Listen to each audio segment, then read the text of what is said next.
Good afternoon, folks. That's Facebook sorted out. How are we all today? So Two Davies on the 27th of the 11th, 2023, minus one Davy.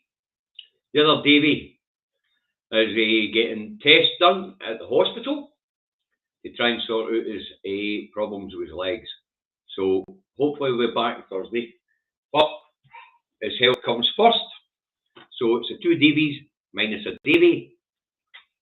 So this will be getting done in the style of Indie Truck Davy.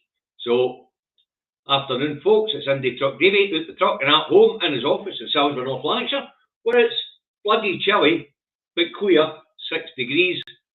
Winter's really coming in now, folks.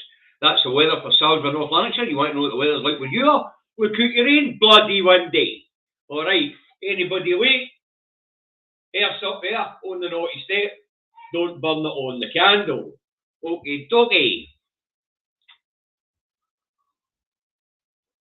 Let's have a wee look, see who's in before we crack on. See the Facebook's flying through the door as well, although it did seem a wee bit quieter in the comments before kick-off today, folks. Hi James, hi wee bub. Hi Gingers. Gerard. Rebecca. With Pet, Eddie. Who else we got? Lauren. Hugh. Hi Gingers. Right, doing a wee bit, let's see who's the first in for the Facebook crew. Hi Mark. And Melanie McCann was the first in from Facebook. Now we're climbing nicely, we'll soon be there, right time to start. Hi Margaret. Hey, hi Jill. Hi Ian, the music man. Stella. Hi Christina. A bit slow today, folks. Many people in. Oh well, I guess it must be busy elsewhere, huh? Hi Dexter, there's Willie's bucket. George McGuinness, hi bro. Nice to see you there. Nancy. Alright, let's get started. We're up to our 100 mark, so let's get this show on the road. So, Friday, David, on the last show, David caught me a wee bit. Wow. Barbara, that's amazing. Thank you very much. Wow. Shiba dog jumping in the air. That's marvellous. Thank you very much. Barbara, that's amazing. Thanks. Anyway. On Thursday, David caught me in a hop and asked me to describe the fiscal drag, and I went on to explain what the drag was rather than, well, I didn't explain what the drag was, I went on to explain the effect of it, right? The fiscal drag, and there's also what's called the fiscal lag, right? The drag's the effect of this particular policy, and the fiscal lag, if you ever hear that term, no fiscal lag, sorry, policy lag, if you ever hear that term, that's just the amount of time it takes for a policy to work its way through. Okay. But as I say, David caught me by surprise by asking. The fiscal drag is the effect of the policy. In this particular case, it's because the base rates are staying the same, but pay rates are going up. People are being dragged into tax who weren't in tax before, and people who are in tax are moving up tax brackets. It's a win-win for the Treasury and a lose-lose for the taxpayer, but we'll get a wee bit more of that later on. Alright, so number one on the board today is Mr. Salmon to sue Scottish Government for a misuse of lawful authority by the civil service and the handling of the investigation into alleged sexual misconduct by Mr. Salmon. Now, Mr. Salmon had already taken the case to the Court of Session to say that the procedures were not legal. The court agreed. The court said that the case that was brought against Mr. Salmon was biased and ill thought out, and that the procedures were not correct. And Mr. Salmon was awarded £512,000 in costs to cover his legal costs. Mr. Salmon is not happy at that, So Mr. Salmond has decided that he's going to sue the Scottish Government for the tune of £3 million. Now, he cited Miss Sturgeon and Leslie Evans in the case, complaining that neither Miss Sturgeon or Miss Evans were held responsible. Procedures nothing to do with Miss Sturgeon. He also claims that Miss Sturgeon and Miss Evans conspired against him. Now, we had this before at the public inquiry. It was all in the papers, Mr. Salmon to blow up open conspiracy theory behind him. And the first thing he did when he went into that chamber was sit down and dismiss any idea that there had been a conspiracy against him. But he brings it back up again, and he wants to see Miss Sturgeon and Miss Evans held accountable for the poor procedures, parliamentary procedures on reporting ministers for sexual misconduct. Now, as we know, Mr. Salmon was cleared in the court of law in a separate case, but that's not what this is about. What this is really about is we ex making no traction in public life. We ex doesn't like being yesterday's man. So we ex has decided that he's going to have a run at the public purse, and that would just mean that we ex will be taking £3 million out of public services. So much for man of the people. But more importantly, this is about we keeping his name in the paper. His party's gone nowhere in the polls. In fact, his party's not even mentioned in the papers or anything else, so they're not making any traction. And the only way that Mr. Salmon can keep himself in the limelight these days is to have a pop at the Scottish Government. And that's exactly what he's doing. He's trying to keep himself in the limelight. We is yesterday's man and doesn't seem to be able to take it.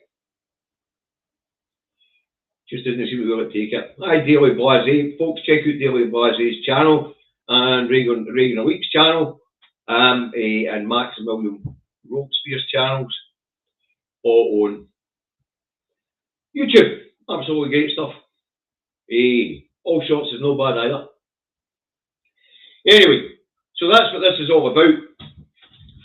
Mr. Salmon has been at the headlines for at least 3 or 4 weeks now.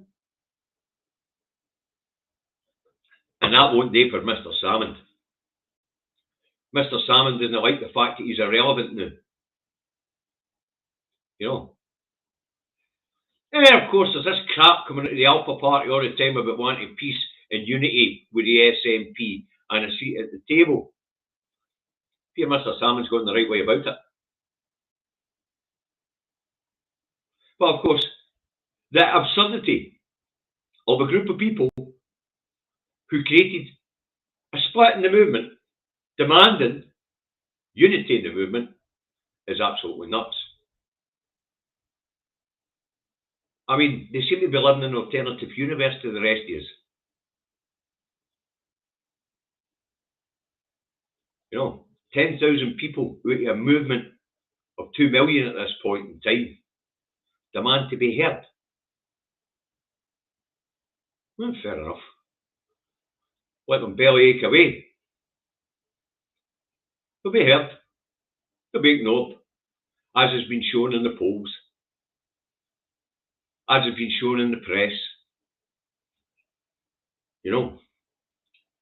Kathleen, you're right, Miss Sturgeon is also yesterday's person. They all are. But Miss Sturgeon isn't sticking her head above the parapet every 2 minutes shouting foul and try to stay relevant. She knows it's time for her to disappear into the background. She's on the back benches, keeping her head down and doing her constituency work.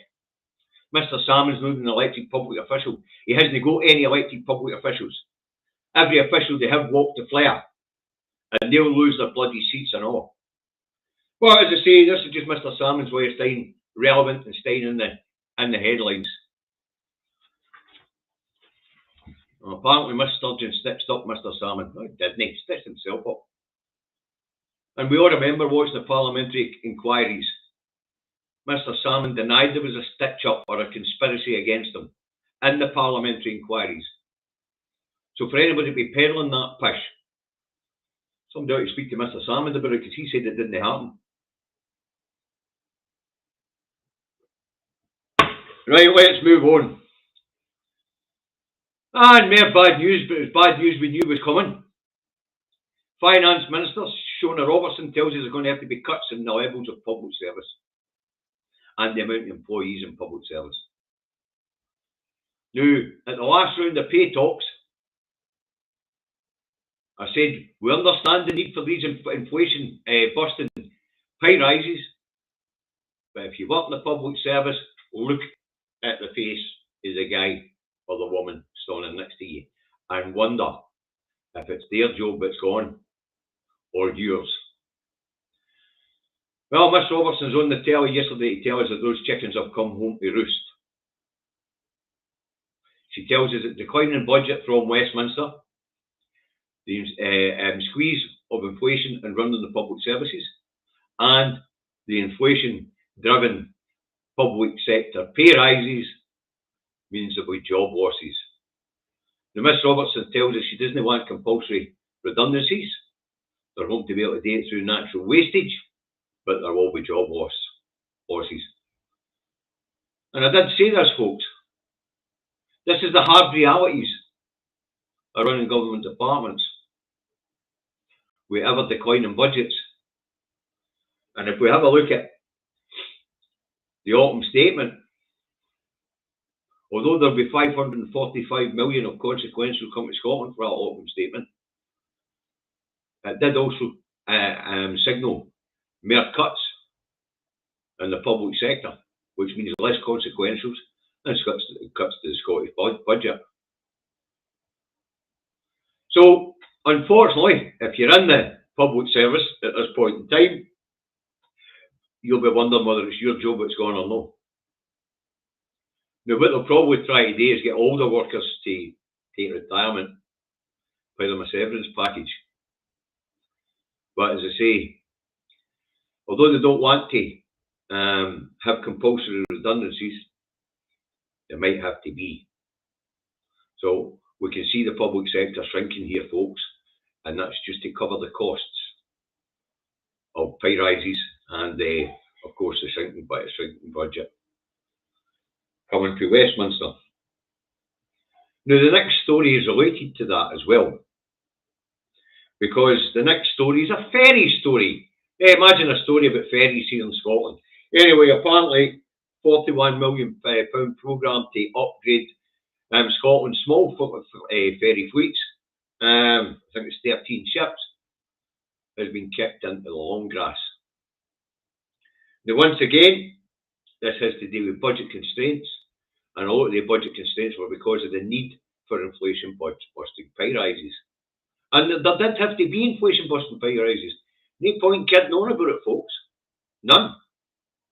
But as I say, these are the consequences. Programmes are being kicked further down the road. Not just that the 13 ferries not going to be upgraded 23 and 24. Sorry, 24. 23, 24. They're going to be. It's now being kicked back to 24, 25, and that includes port upgrades at Gourock and Ardrossan. So the Scottish budget is shrinking. Merit's going on public sector pay. The only way to offset that is to get rid of some public sector workers. And infrastructure projects are being kicked into the long grass because of budget constraints. So, as I said, there was 13 small ferries in the small ferry fleet. They were to be replaced. In fact, some of them were already, some of the construction work's already been undertaken in other countries to build some of these new ferries. And as I say, the rest will be kicked into the long grass.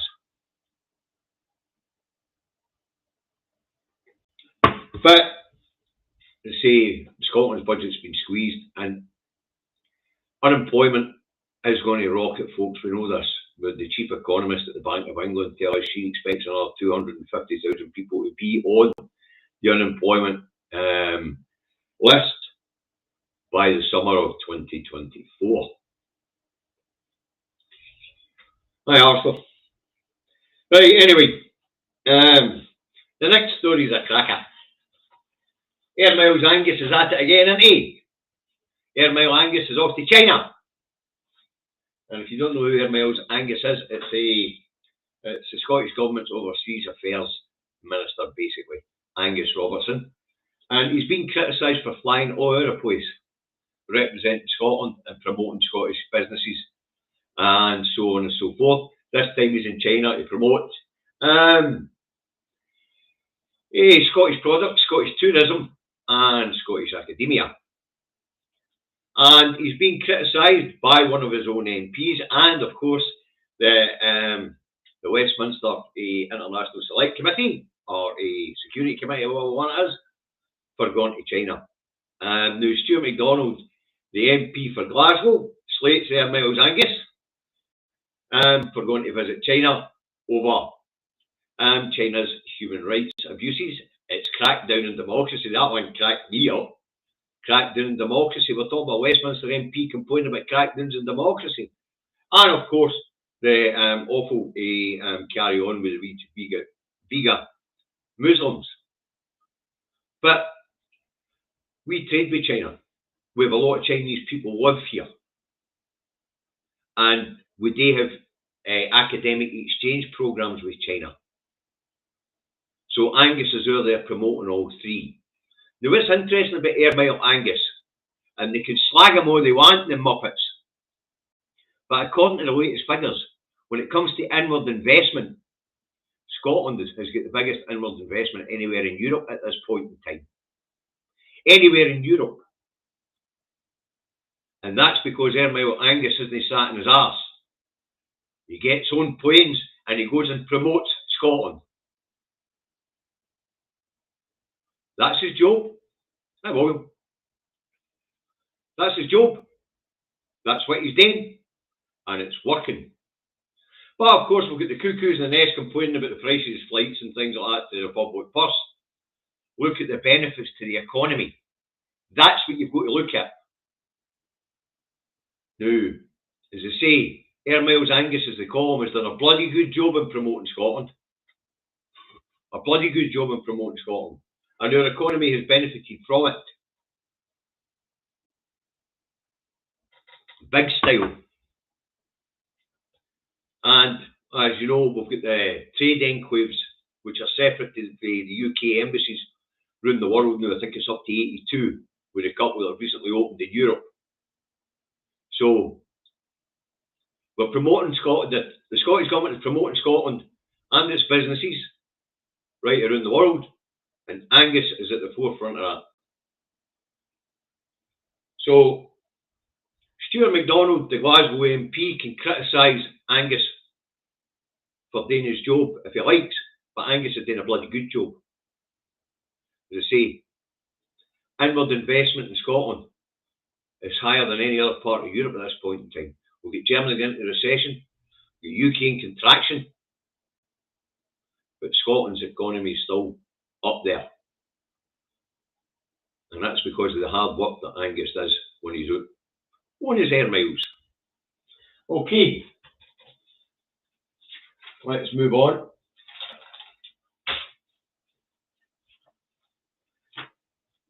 Okay. Right, Operation Branch Form enters its 30th month. We'll just pull this one up because a certain, what I would call a body, certain unionist plant is complaining that there's been nobody brought to boot or the so-called misuse of party money. Anyway, Operation Blanchform investigation dragged the fuel sales campaigner who first made complaint. Sean Clerkin claimed that detectives seemed to be hesitating as Operation Branch Bomb enters its 30th month. An independence campaign sparked an investigation into S&P finances as accused police of dragging their heels. Now, what's interesting about Sean is Sean is saying that they're dragging their heels, is he? Sean had no proof there was anything wrong or any misgivings when he went to the police. He wasn't a member of the party either. But 30 months in, there's one thing Sean's got right. This is a fucking farce. So by the time Police Scotland, the Crown Office and the Procurator's Official's Office were pulled up short, I'm breaking up. Sorry to hear that, Helen. Got a good signal, according to what I'm being told. Anyway, this Operation Branch Form has been going on now for 30 months. Nobody's been charged. They haven't actually told us what the wrongdoing is supposed to, what wrongdoing is supposed to have been done. And as far as we can tell under the Electoral Commission rules, the SNP hasn't done anything wrong. So why is this bloody operation costing? What's it? Well, 1.6 million or something so far. I mean, what the hell's going on? And it's still a live investigation. There's something no right here. Sean's right about that, but what isn't right is Sean's made an arse of himself. They haven't done anything. If they have, why hasn't there been a report made to the Fiscal's Office or the Crown Office? If they haven't done anything after 30 months, this is costing a fortune. Shut the bloody thing down. But this won't be shut down until after this next election.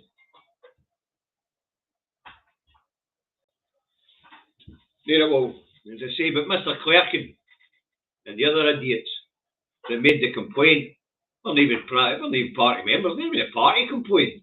We all knew once there wasn't going to be a referendum, then the money would need to be spent on winning the election. Because it's the only way to keep pressure up. Thanks, Alistair. Thank you very much. So this has been dragged out for as long as they can possibly drag it out because, let's face it, it will have an effect on the votes, they hope, at the next general election, which is outrageous. Aye, and at the same time, you're right, Mr. E. £608,000 or something, £608,000 so far in investigation time and all the other crap that goes with it, taking up there the million mark, and yet Police Scotland are pleading property. Shut down this bloody stupid investigation and save a fortune. Give me Mrs. Beattie your bloody tea bags back. Doesn't half make the police look incompetent. Looking into something. They didn't tell us what the offence is supposed to be.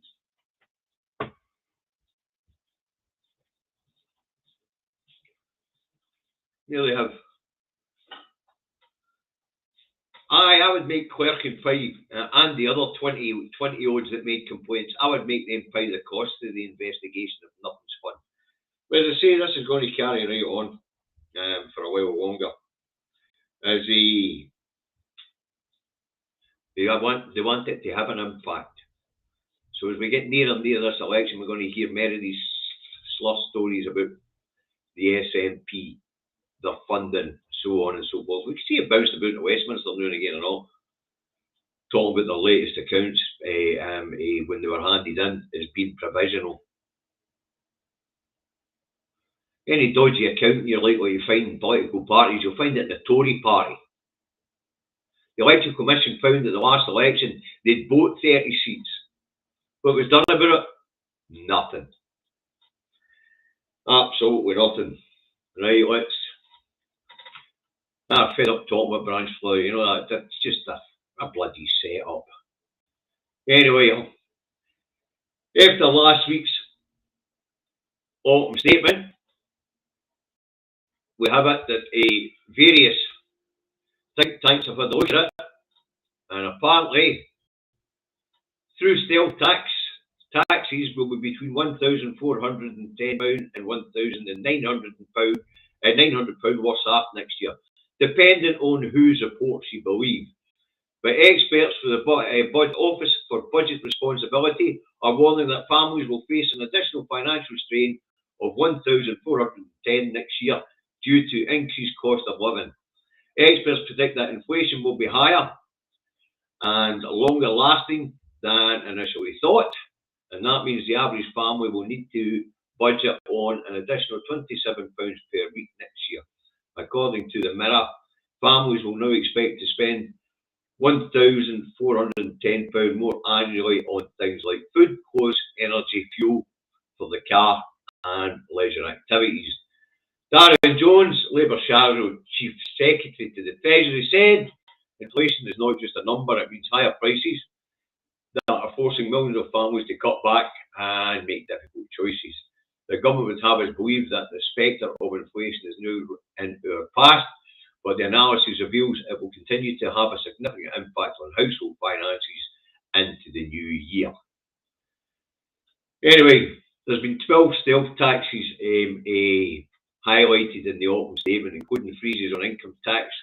There was cuts to national insurance, there's nothing in inheritance tax. But the freezes, which are typically adjusted for inflation, may result in higher taxes for middle income earners, and that's the fiscal drag we've talked about. Alright, vehicle excise duty is also set to increase in line with inflation, with the typical car rate expected to rise from 180 to 190 in April. And the council tax, well, we know there's going to be a freeze here in Scotland, but council tax mentioned in the autumn statement, the OBR projects a nearly a £13 billion increase in council tax bills over the next 5 years. So, on the analysis of Jeremy Hunt's autumn statement, apparently we're all going to be £1,410 per house. Sorry, each household is going to be £1,410 worse off next year. And so much for it being hailed as tax cuts for the workers. That's how easy it is to pull the wool out people's eyes. It really is.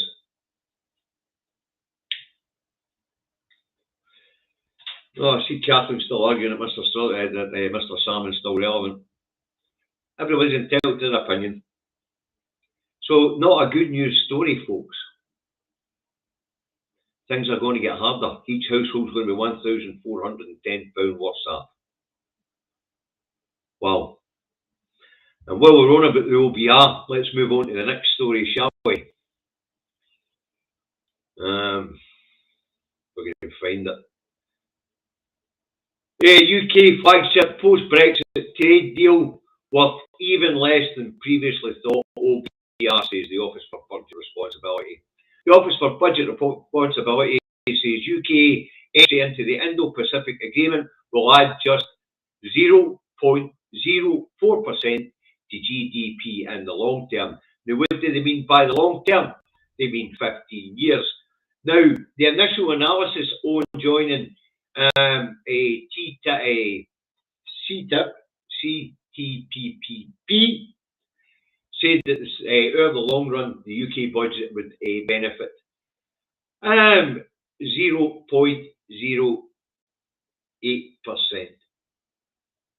It's now been revised down to 0.04%. They've also re-looked at the trade deals done with Australia and New Zealand, and apparently they will add 0.1% to GDP.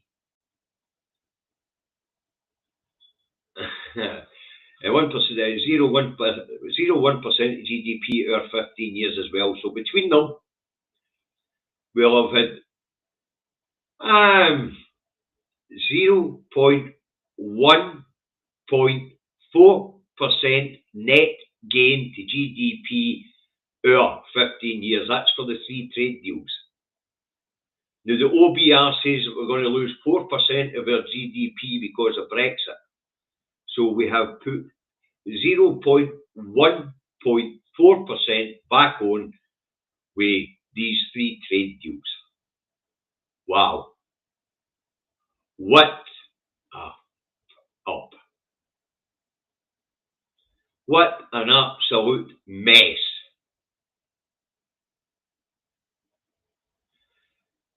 Shrinking economy, incompetent governance, financial markets trashed. Down that road in England, the water's full of poo, human excrement. The hospitals are falling down.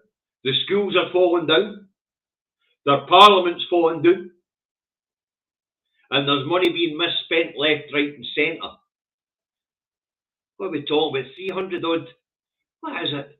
367 million to the king to do up his palaces. 5.7 billion to do up the Houses of Commons.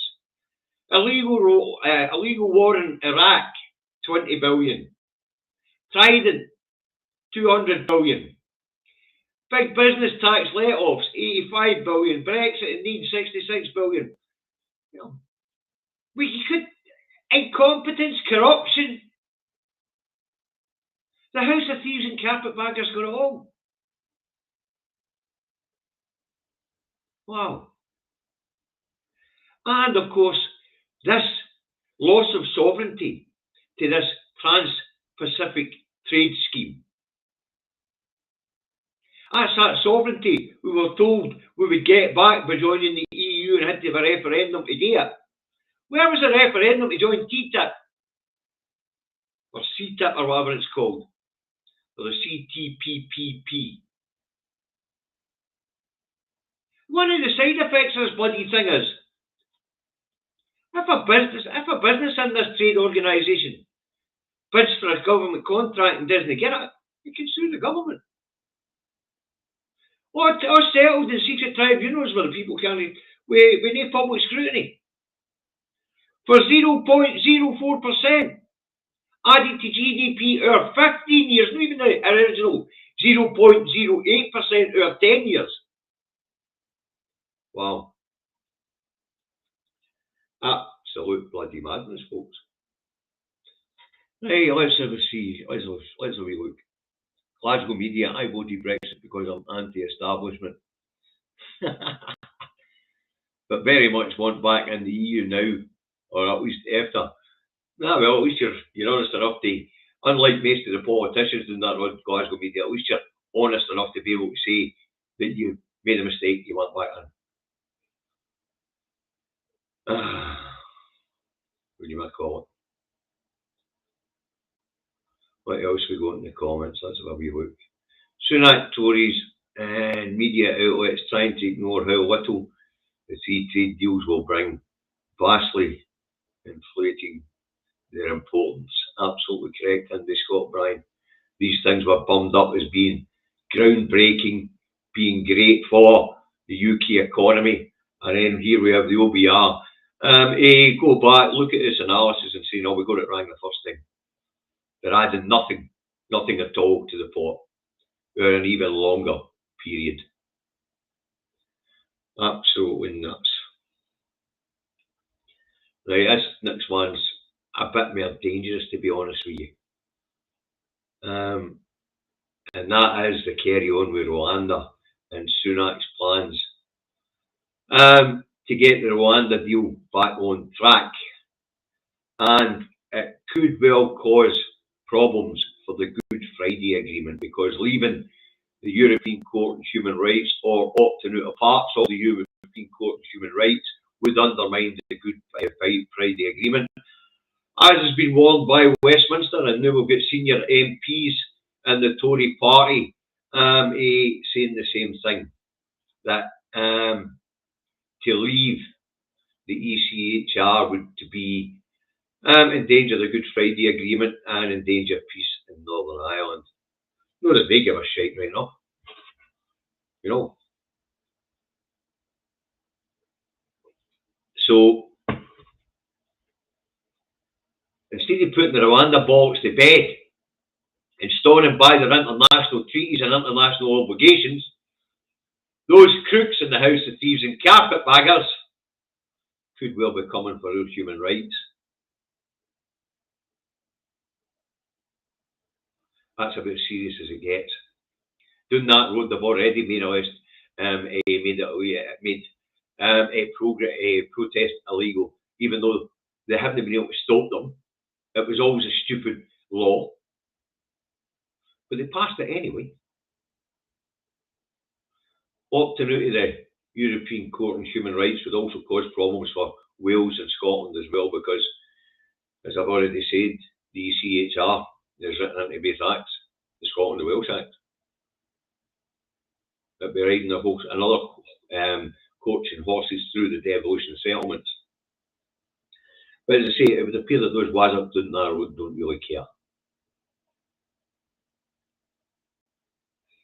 I mean, all this to send 200 people a year to Rwanda, with God knows how many coming back, which brings us on to immigration. Inward migration, or net migration. Sorry, inward migration. It would appear it's up to 745,000.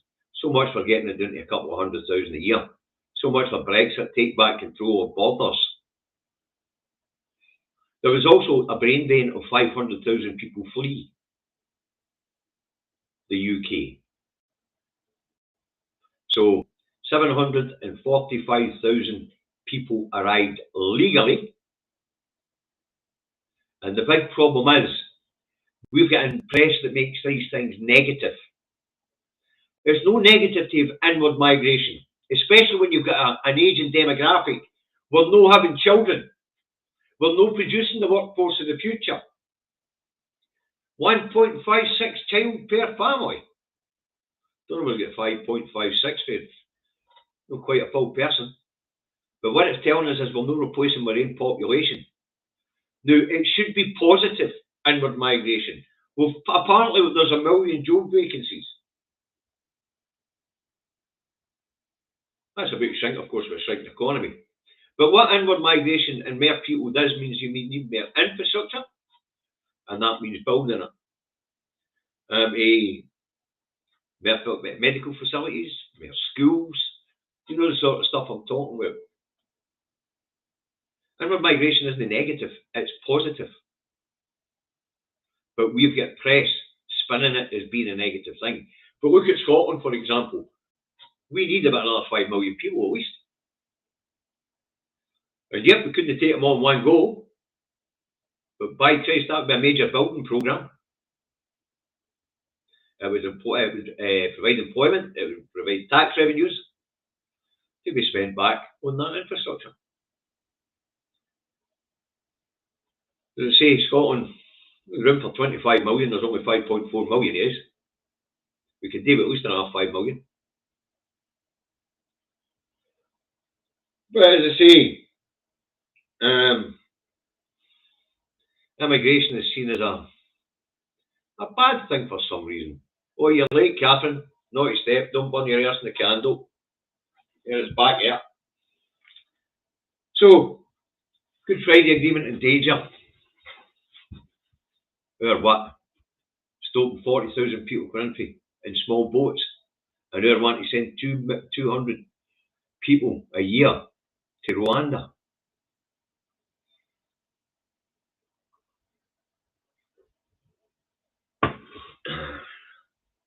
But, as I say, we need people. Scotland needs people, England needs people, Wales needs people. I'm not quite sure the situation in Northern Ireland. But is their economy stronger than the rest of our economies right now? I imagine they need people as well. What a bloody mess, huh? You've got a government about to throw your human rights out the window just so that they can say they've managed to put a few people on a plane to Rwanda. That's the same Rwanda who's been brought up short with the United Nations for the deal they had with Israel, where Israel was sending migrants from Israel to Rwanda, and Rwanda was shipping them back to where they came from originally, where they were fleeing It's just not worth it. Why don't they just bin the whole bloody thing? I mean, it's not just 140 million to the Rwandan government so far. It's the housing estates they're building there to put them in as well. They're not build houses here for the rain for people here.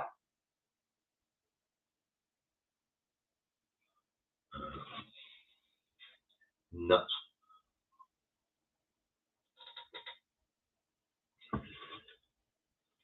Oh, John, are you on your break for the bus again, John? Bugger off.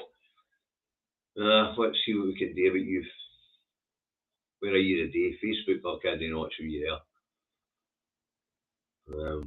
There's a Scott Brick. There's no such thing as a Scott Brick Aspara. Okay.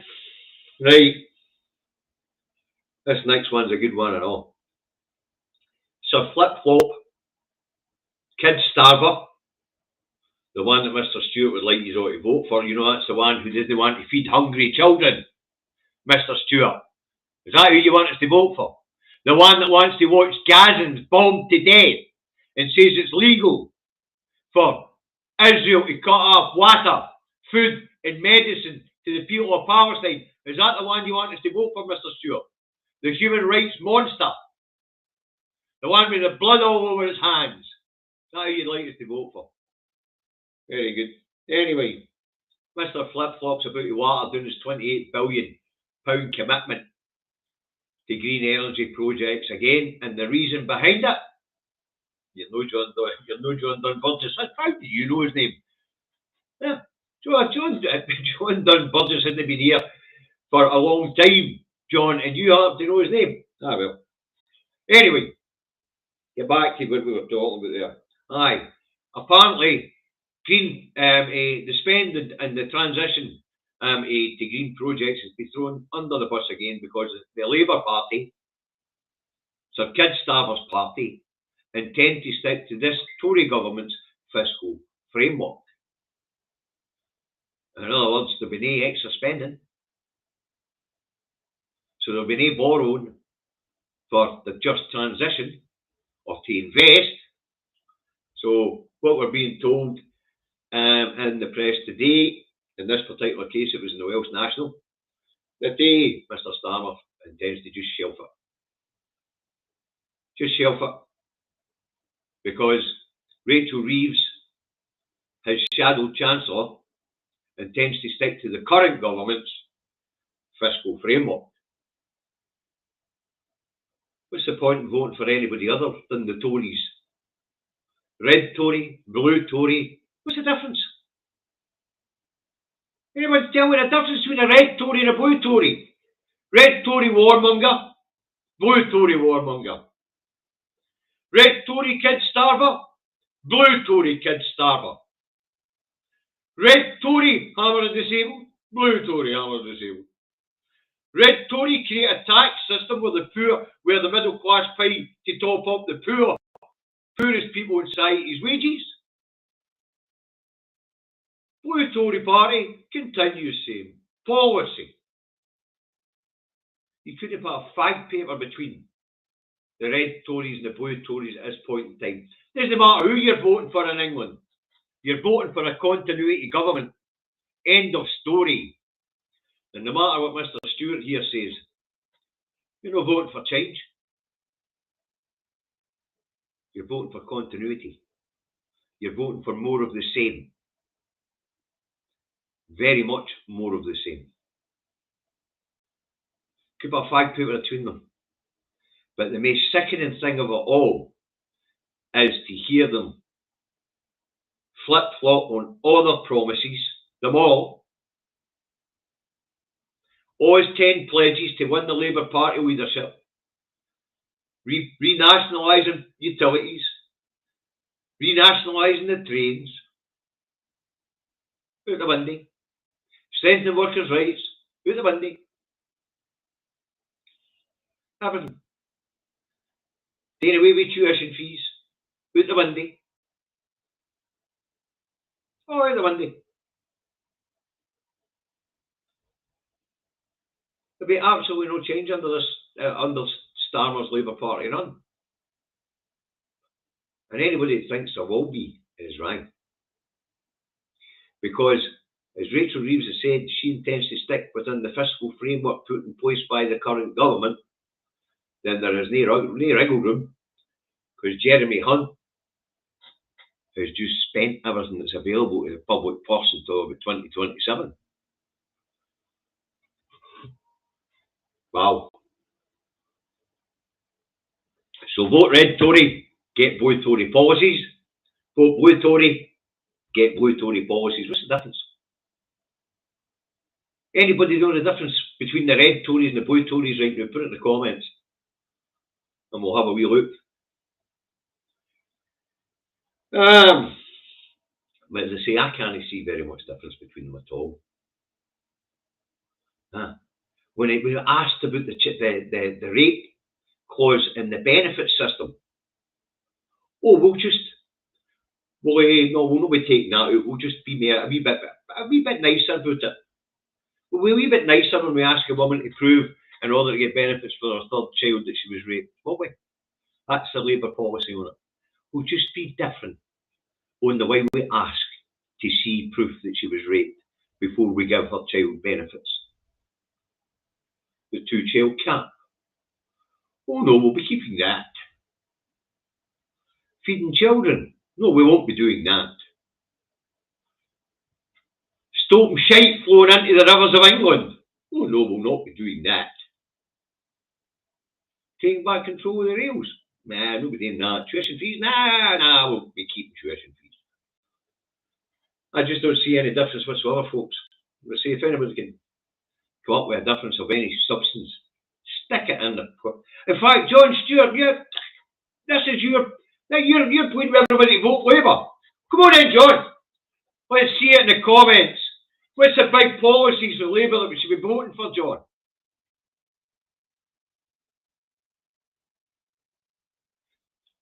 Or they'll be keeping the bedroom tax too.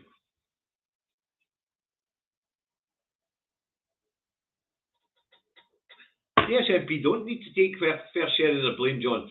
I don't know whether you understand this or no, but as you're a unionist, you're probably not very bright. The SNP doesn't control the economy. The SNP only has one fiscal lever. But I doubt you even know what the term fiscal lever means, John, so I'm not going to go into it. And maybe be a wee bit above your head. But seeing your own, John, tell us what the big policy programme for Labour would be to improve our lives, will we?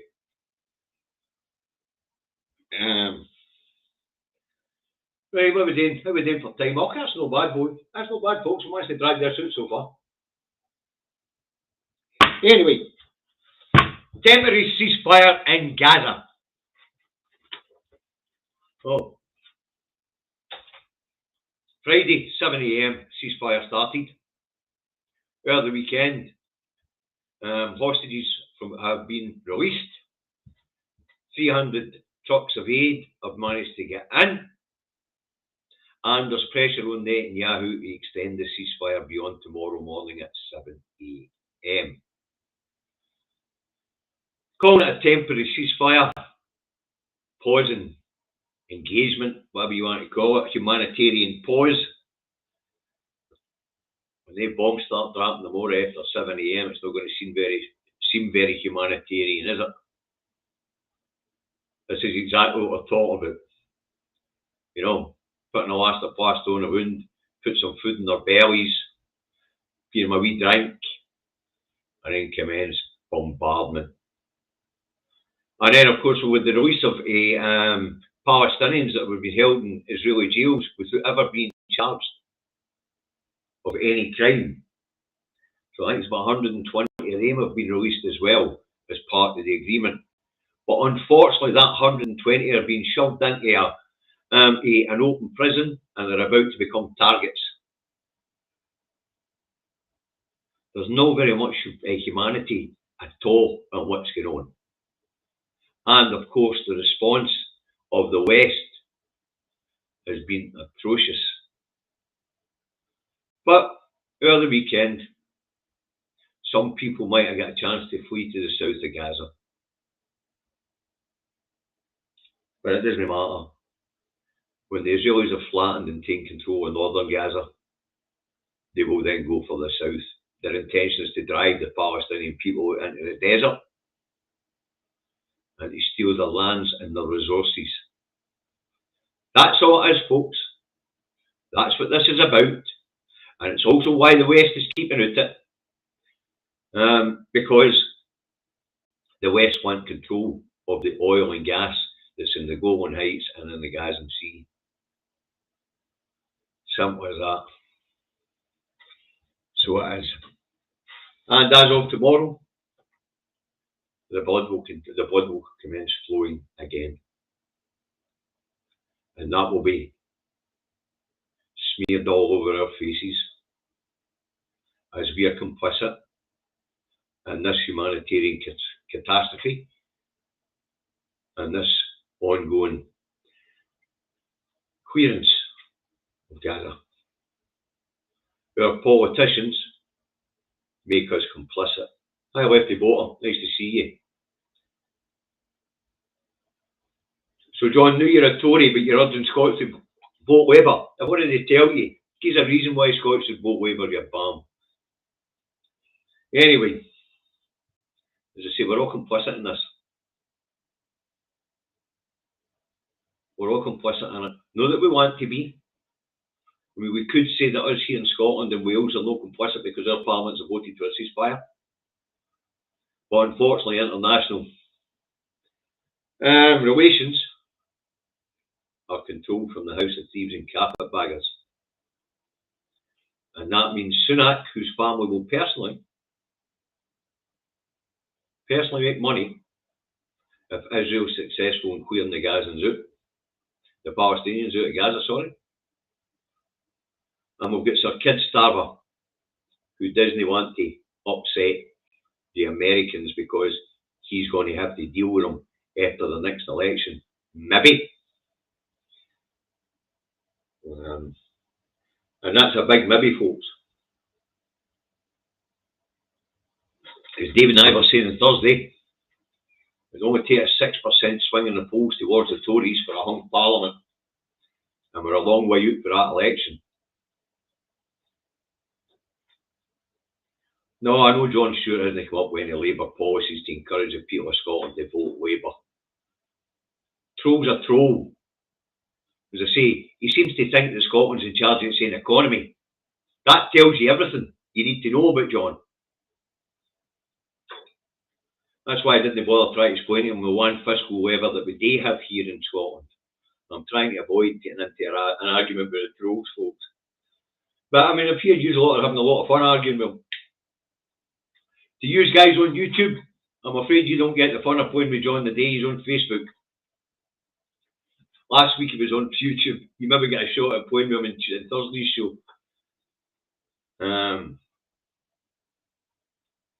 But anyway,